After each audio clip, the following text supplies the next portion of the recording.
Hi, നിങ്ങളൊരു charger വാങ്ങാൻ പോവുകയാണോ? എന്നാൽ പ്രധാനമായും ശ്രദ്ധിക്കേണ്ട കാര്യത്തെപ്പറ്റിയാണ് ഇന്നത്തെ നമ്മുടെ വീഡിയോ. മാർക്കറ്റിൽ ഇപ്പോൾ ഒറിജിനൽ ബ്രാൻഡ് നെയിമിൽ വളരെ ചീപ്പ് റേറ്റിലും ചാർജറുകൾ അവൈലബിൾ ആണ്. അതിപ്പോൾ ഒറിജിനൽ ആണോ ഫേക്ക് ആണോ എന്ന് ചെക്ക് ചെയ്യാൻ പറ്റുന്ന സിമ്പിൾ സൊല്യൂഷനാണ് BSI കെയർ എന്ന ആപ്ലിക്കേഷൻ. അതിനായി പ്ലേ സ്റ്റോറോ ആപ്പ് സ്റ്റോറോ ഓപ്പൺ ചെയ്ത് അതിൽ BSI കെയർ എന്ന് ടൈപ്പ് ചെയ്ത് ഫസ്റ്റ് വരുന്ന ആപ്ലിക്കേഷൻ ഡൗൺലോഡ് ചെയ്യുക.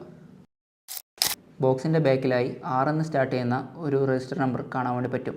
ഇനി ബോക്സില്ലാത്തവർക്ക് ചാർജറിൻ്റെ അഡാപ്റ്ററിൽ ഈ രജിസ്റ്റർ നമ്പർ കാണാൻ വേണ്ടി പറ്റും. രജിസ്റ്റർ നമ്പർ ചെക്ക് ചെയ്യാനായി ഈ BSI കെയർ എന്ന ആപ്ലിക്കേഷൻ ഓപ്പൺ ചെയ്ത് അതിൽ വെരിഫൈ R നമ്പർ എന്നതിൽ ക്ലിക്ക് ചെയ്ത് അഡാപ്റ്ററിൽ കണ്ട പ്രൊഡക്റ്റ് കീ ഇവിടെ ആഡ് ചെയ്യുക. ഇതിനുശേഷം ഗോ എന്ന് ക്ലിക്ക് ചെയ്താൽ ആ കമ്പനി ഡീറ്റെയിൽസ് ഇവിടെ കാണുന്നതാണ്. ഇപ്പോൾ നമ്മൾ ചെക്ക് ചെയ്തത് വെർണിയുടെ അഡാപ്റ്ററാണ്. അപ്പോൾ ബ്രാൻഡ് നെയിം വെർണി തന്നെ വന്നിട്ടുണ്ട്. അപ്പോൾ നമുക്ക് മനസ്സിലാക്കാം ഇതൊരു ഒറിജിനൽ അഡാപ്റ്ററാണെന്ന്.